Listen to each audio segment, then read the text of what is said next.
Hello, today we will be exploring working as a professor with University of Virginia alumni. I'd like to welcome our guests, Ani Kroni, Professor of Sports Psychology, Pediology, and Sports Coaching at the Inland Norway University of Applied Sciences. Welcome.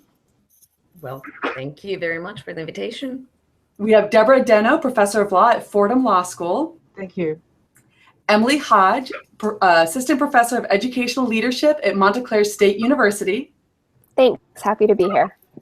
Kevin Kolek, Professor of Chemistry at the Cooper Union and Queensborough Community College, City University of New York. Wahoo! Wahoo! And Brian Anderson, Dean of the College of Arts and Sciences at Mississippi University for Women. Nice to meet you. Welcome. So let's dive right in. We'll start off with Brian. Why did you choose a career in higher education as a professor? Well, it began with a love of learning, and I would recommend anybody who wants to go into higher ed really think about their relationship with information that they get every day, and there needs to be a certain amount of hunger in you to kind of keep you going. It's not a profession where you just kind of sit still, but also there needs to be a passion. And when I was invited to participate in this webcast, it made me think yet again of all the great moments I had in the classroom at UVA and all the great professors, and how I wanted to, keep that passion kindled through my life. Wonderful. And Deborah? Yes, I have to repeat the emphasis on passion. That's what drove me as well. It took a while to get to being a law professor, and I practiced law for a short time, and actually was a criminologist before I went to law school. But just working in the classroom, working with students and doing research and being involved on that level is extremely rewarding, and just following students' careers as well, and seeing them 20 years later at this point, and seeing all that they're doing. Wonderful. Emily? Sure. Well, so I went to UVA for my undergrad and master's degree at the Curry School, and also a master's in English, because I thought at that time in my life that I wanted to be an English teacher for my whole life. And I taught middle school English and really, really enjoyed it very much. But I also found myself continually drawn to understanding all of these kinds of tensions and controversies over certain teaching approaches and certain topics. And really, like both Brian and Deborah mentioned, kind of just this feeling of passion to pursue those questions in a more undivided way than I had the opportunity to do teaching every day. So that was what kind of led me to grad school. Not that I thought for sure I wanted to be a professor, and I didn't have a definite career goal. I just wanted to learn more about the history, theory, policy of education. And then that led me to where I am today. Wonderful. That's excellent. And Kevin, why did you choose a career in higher education as a professor? I kind of bounced around for a while. I wasn't really sure what I wanted to do. I had great teachers throughout my life, and really enjoyed writing the dedication to my PhD thesis, where I got to thank all those people, from my first grade teacher on up to my advisors at UVA and at Indiana University. But I was a firefighter for 10 years. I was a stand-up comic. I drove a New York City cab, and throughout it all, I was doing stand-up chemistry, teaching as an ed for many, many years, until I joined a full-time faculty. Teaching, I always liked good teachers, and I always had a passion for teaching. And being a higher ed teacher always seemed like a much better idea than high school or lower than that. So what's your favorite chemistry joke? I'm sorry, you skipped out on that one. What is your favorite chemistry joke? Oh, do you have one? Actually, I don't have any specific jokes, just lots of cheesy puns and cartoons and things that I can throw in the lecture. But no, hey, a molecule walked into a bar. Actually, I do have one. A neutron walks into a bar and says, "Hey, bartender, how much for a drink?" And he says, "For you, no charge."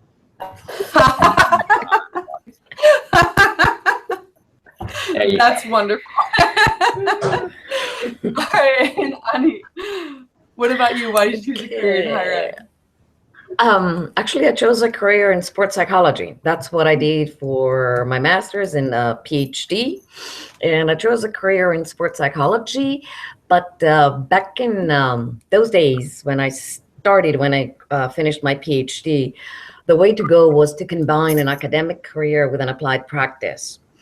I moved back to Greece after my graduation from UVA, and I started clearly focusing on building an applied practice, but really soon I got an offer to also join a university as adjunct faculty.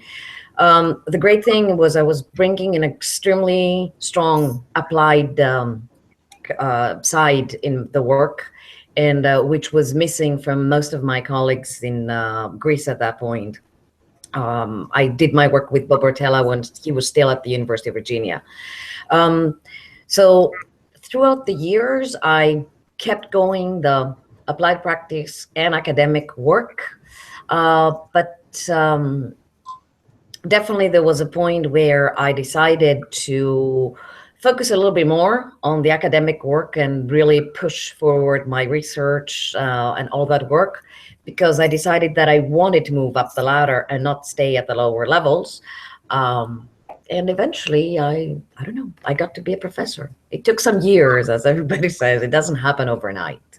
Wonderful. So what were your biggest challenges in your first years in working as a professor?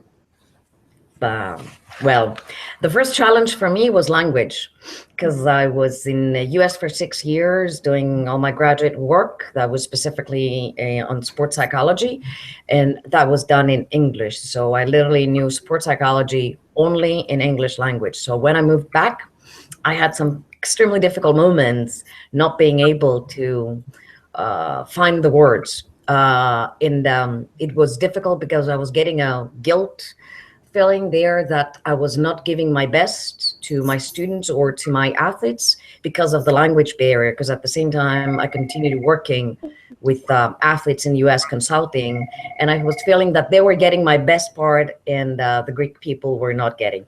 Eventually, I worked on it. The next challenge was that it was very clear to me in the beginning that I was not really welcome.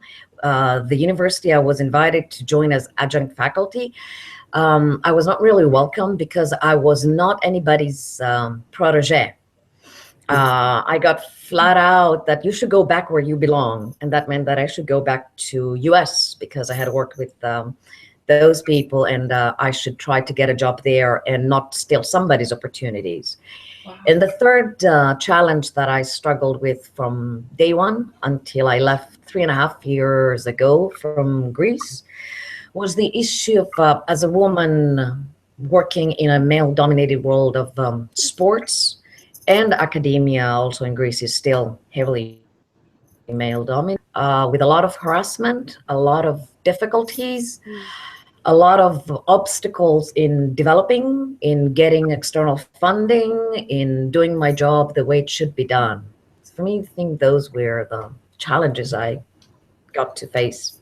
Most certainly. And Kevin, what did you find were your biggest challenges in your first year of working as a professor? Well, I started out 13 years as an adjunct, and adjunct faculty was not something that I think any of us at UVA had any familiarity with whatsoever.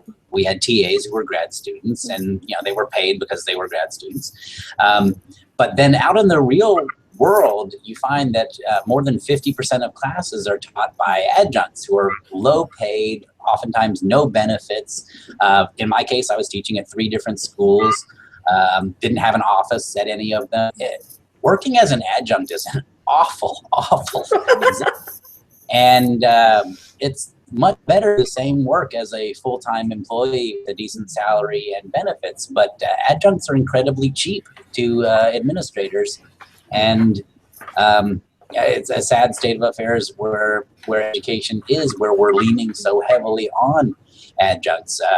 So my first year challenge was that I was working as an adjunct, but as a full-time faculty member, I think my biggest challenge was the shadow workload that I'm sure a lot of other people will comment on, that we have committee work, we have service to the college, service to the department, service to the university, meetings to go to, and yeah, we may only work 30 weeks, supposedly 30 weeks out of the year for the 2 semesters, but there's an ungodly amount of work that goes along with that, and that was my challenge, was realizing that, hey, there's actually, this is a full-time job. Yeah, definitely. And Emily, what were your biggest challenges in your first year of work? Well, I was very, very, very lucky to get a full-time job right out of school. So my challenges were a little bit different, and mostly just around figuring out how to structure and allocate my time to the service dimension, like Brian mentioned, to research and teaching. I was also mentioning before our webinar started that my students are adults and I teach at night. So usually my days are free, but we do a lot of hybrid teaching or online teaching. My schedule is very, very flexible, which is an incredible luxury, but also meant that I have had to develop many, many plans and spreadsheets to think about my long-term goals and mid-range goals and near-term goals and what needs to kind of get done in each domain in order to make sure that I'm meeting those goals and getting tenure when, you know, my daily schedule is so much my own, you know, just beyond the meetings that I have, you know, each week. Yeah, that makes sense. And Deborah?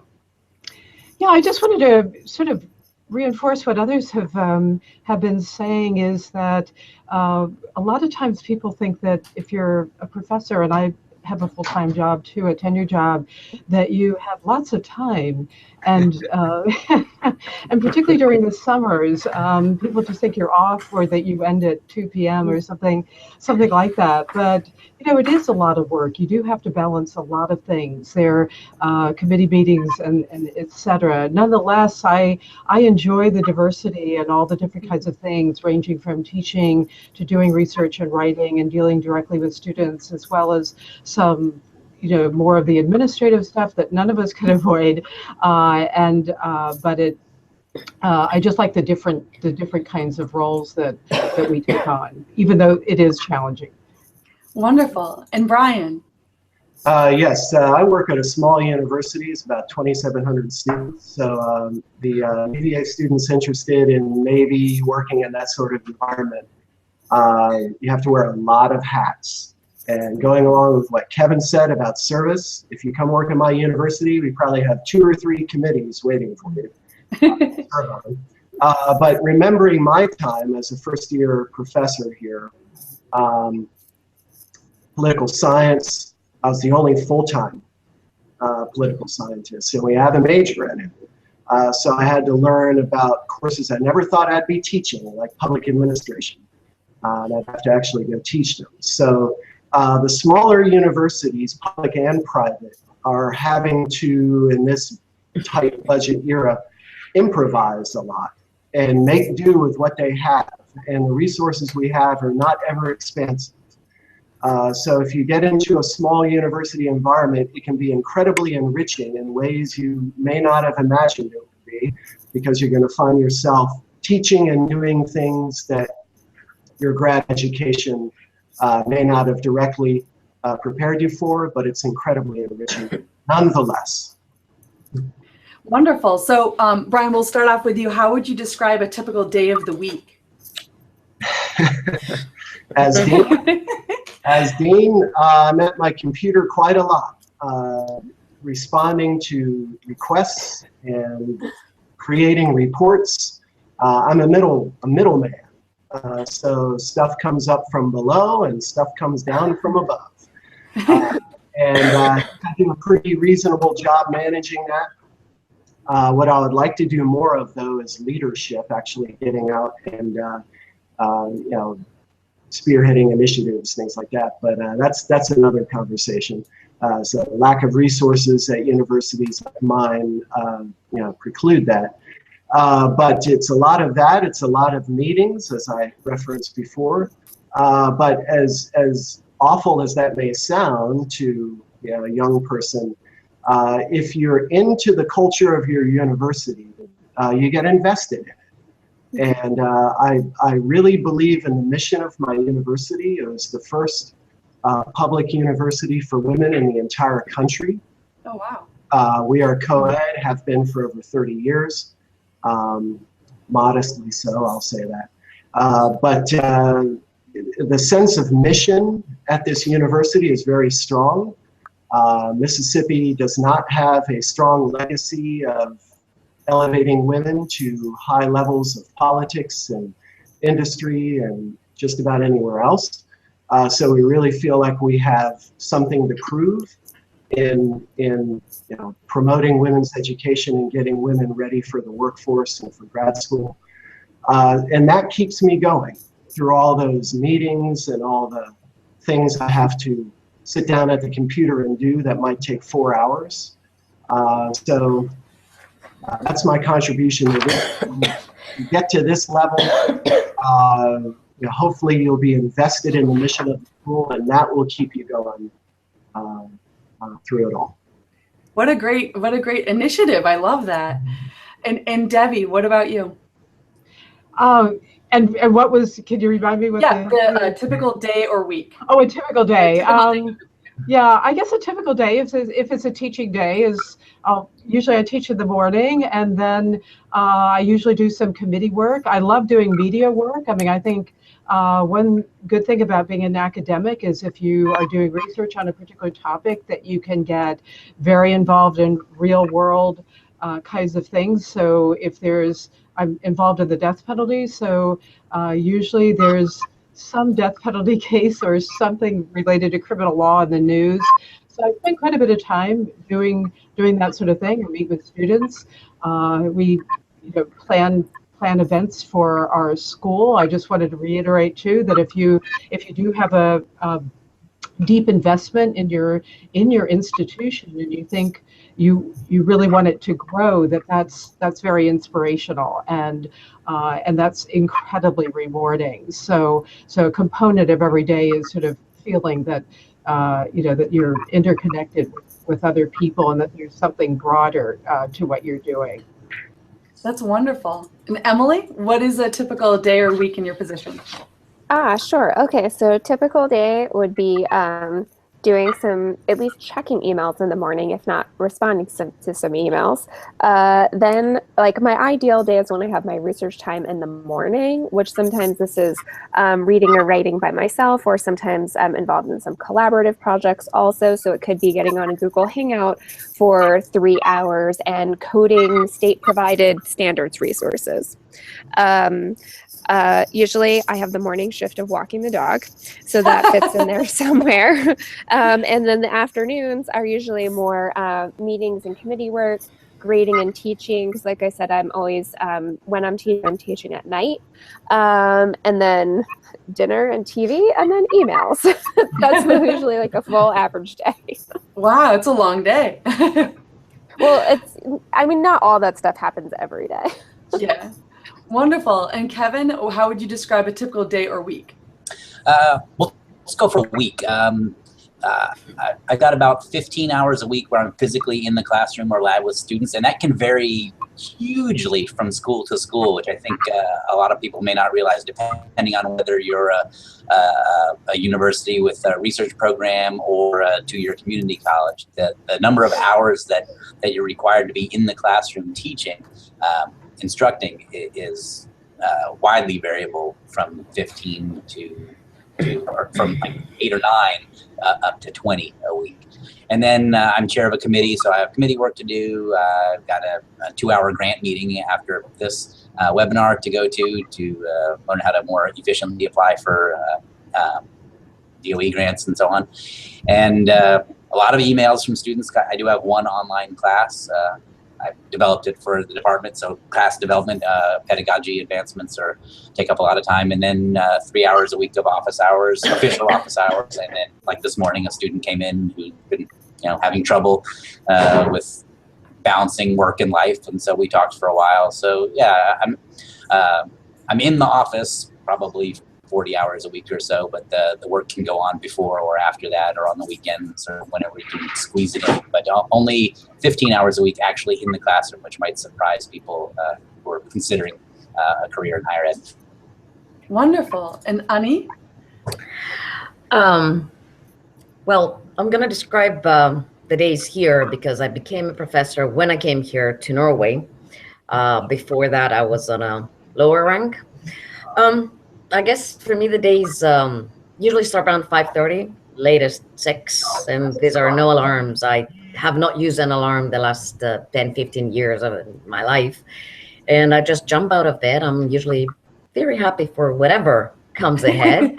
There are some incredible days, and I'm really excited because I actually get paid for what I do. That's a bonus. And there are some difficult days. Difficult days, Brian, are more on your side with a lot of meetings and administrative things. Those I'm not really excited and I'm not looking forward. And actually, this specific week we're running right now is what we call our planning week, and we have to plan out everything for the next academic year. So I've been in meetings since 8:30 this morning until 3 o'clock. I was in one meeting after the other. Anyway, so this is just one week with so much administrative work. The typical day or week for me would be I do my morning round of social media, newspapers to check what is going on around the world. And I usually start real work around 6:30, 7 latest, where if it's a day that I focus on research, I might isolate myself at home and just read and write. I have my teaching days. My position is 50-50, 50% research, 50% teaching. But I have pretty much pushed all my teaching in the fall semester. So I'm doing most of it then, and in the spring semester, I focus mainly on my research projects. There can be, I may be traveling to collect data. I may be sometimes in class. So days vary. And that's the one thing I love about this job. I don't get bored. There are a lot of different things. There are a lot of people that I collaborate from outside my institution, outside of the country. So it's a lot of variety there that definitely keeps me on my feet and never really bored. That's good. So Yeah. Do you have any recommendations for how someone could prepare for and succeed in getting a job as a professor? I guess find something that you really like. As I said, at least for me, I chose sports psychology. I did not choose academia, but I chose sports psychology, something that I was happy about when I made the choice, and the choice I made it 30 years ago. So I was really happy with that choice. I'm still excited every single day to get out of bed and read. Be prepared to read, to keep reading more actually than how much your students read for the next 30, 40 years, and be happy with reading. You need to develop a little bit of a thick skin. Academia is not a nice park. There are some tough things there, and especially if you are in the publishing game. And lately, universities, this is how evaluate anybody. It's about how much you publish, how much money you bring. Things have changed in the 20 plus years I've been in the academic world. And especially the publishing game has changed a lot, and not in a nice way, unfortunately. So you really need to develop a thick skin. It has helped me a lot I've always had mentors in my life. I've had people that have been either in the area of sports psychology or in the area of in academia, that I have people to talk to. I do have a support system around me, people that I can talk to, people that I can relate certain things that are happening. Still today, my mentors are, except one, are all back in US.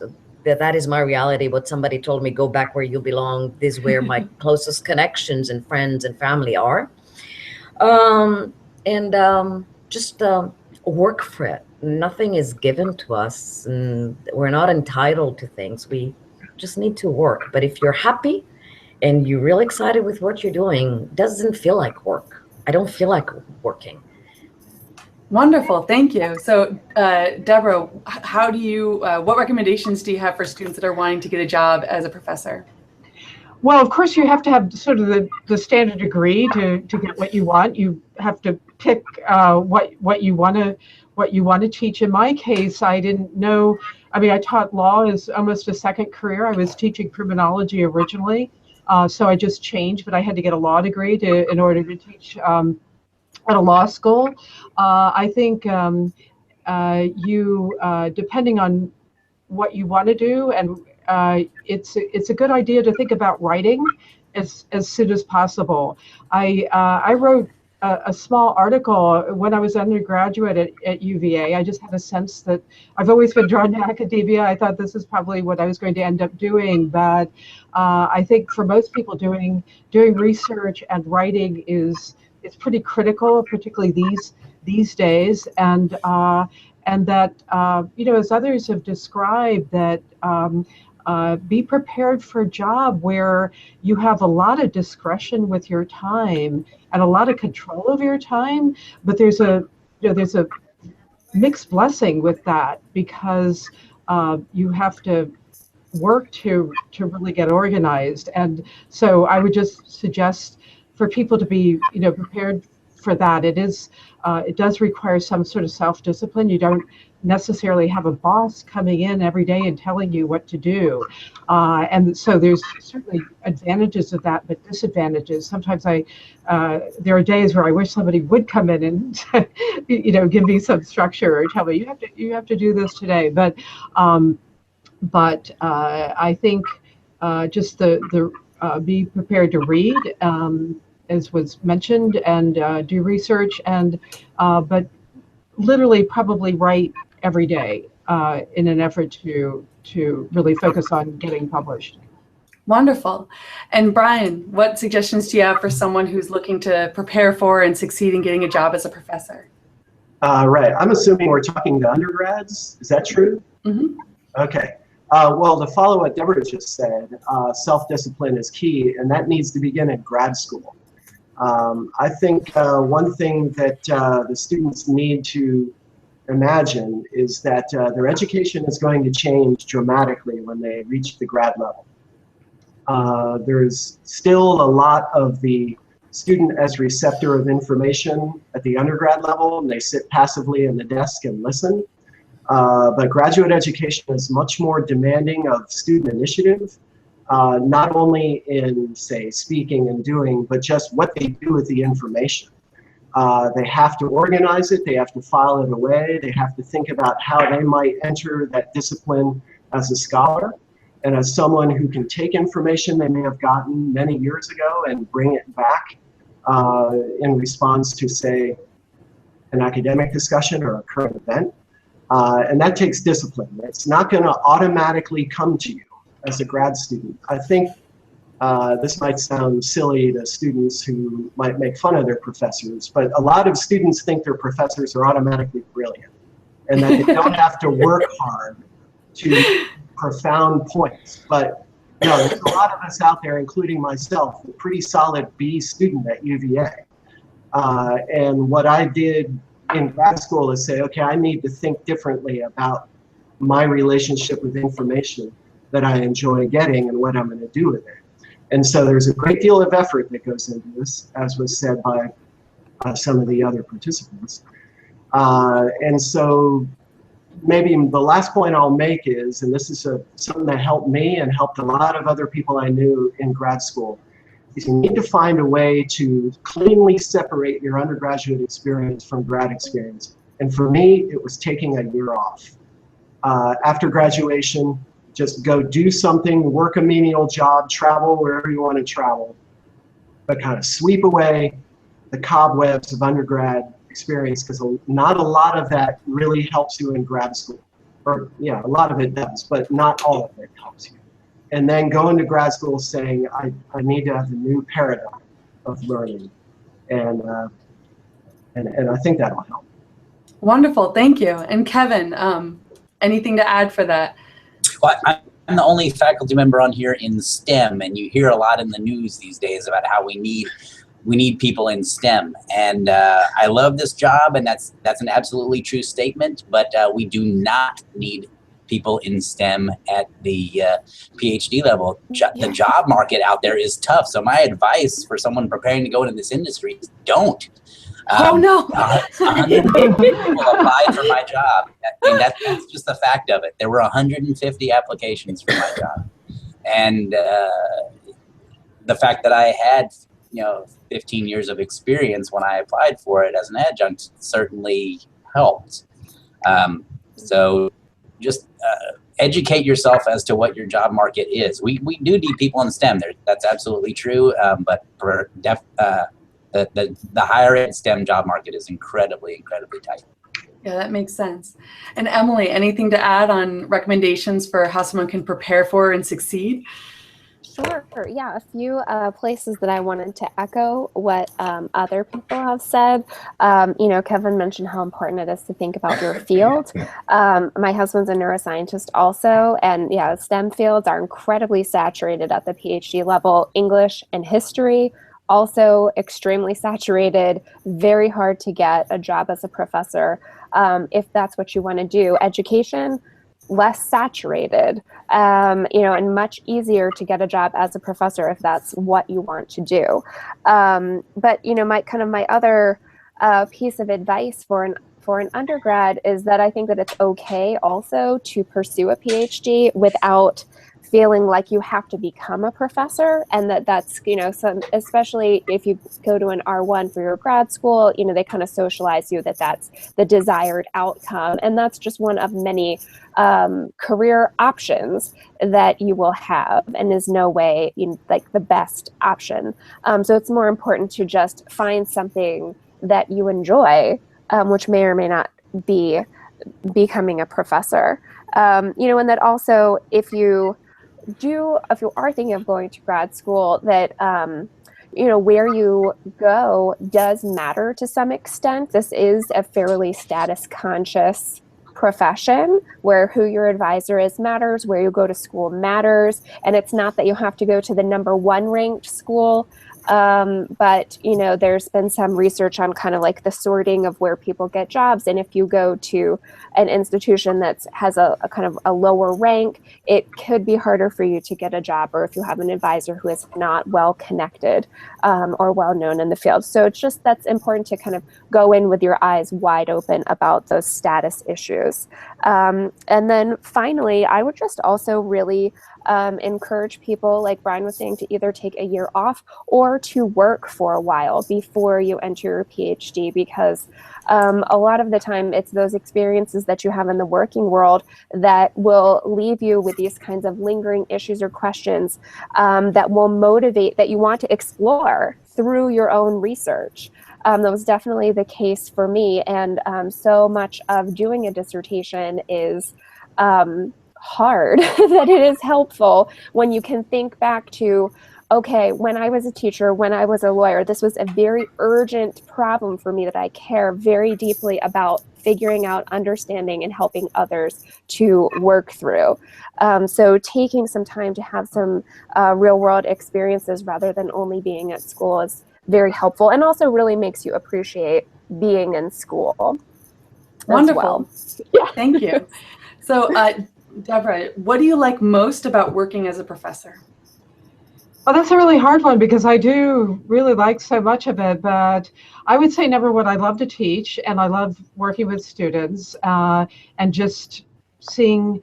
It's a really amazing thing to be able to share something you love, a field that you love, with other people, and so there's a passion behind that. But secondly, I love research and writing. That's what I live for, and that's what the summer is about, and exploring different kinds of topics.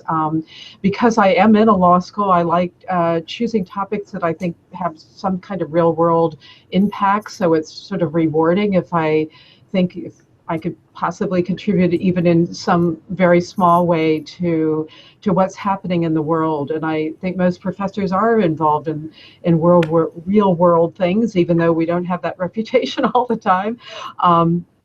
But that aspect is also rewarding, and I feel a lot of passion about it. Wonderful. Ani, what do you like most about working as a professor? I think what I like the most is, I mentioned one thing is the versatility in my work, but what I love is educating future coaches, sports coaches that will go out there and they're going to touch the lives of millions and thousand kids.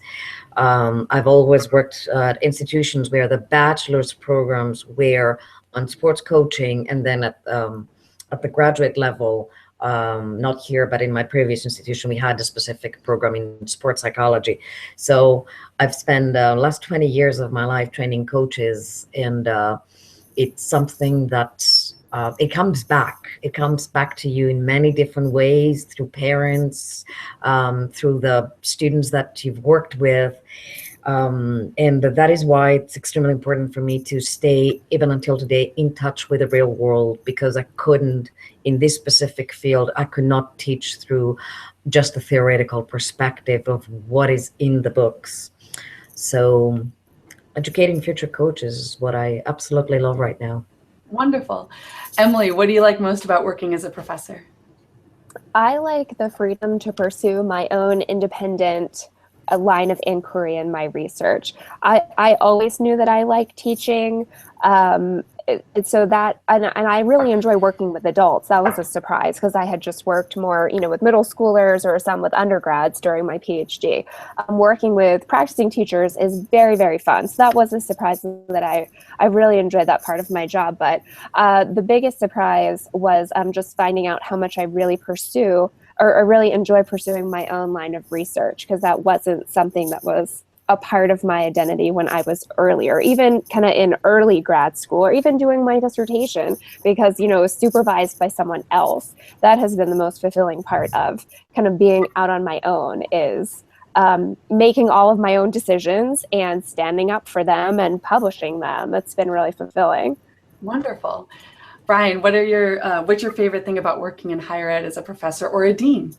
Well, it's being part of a learning community.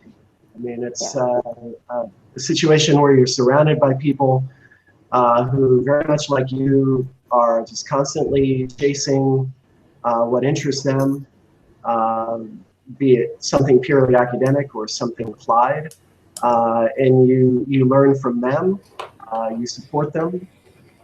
It does create an island situation, and that can be a problem where all around you the world goes on, but yet here you are in a relatively safe environment where you can go into these deep questions that the rest of the world may not have time to, or may not consider profitable enough to explore. But there's a role for academia in doing that. And if you find a good environment with people that inspire you and encourage you, then you found home. I mean, it's terrific. Wonderful, thank you. And Kevin, what do you like most about working as a professor? As some other people have said, just being able to do different stuff every day has always been very appealing to me.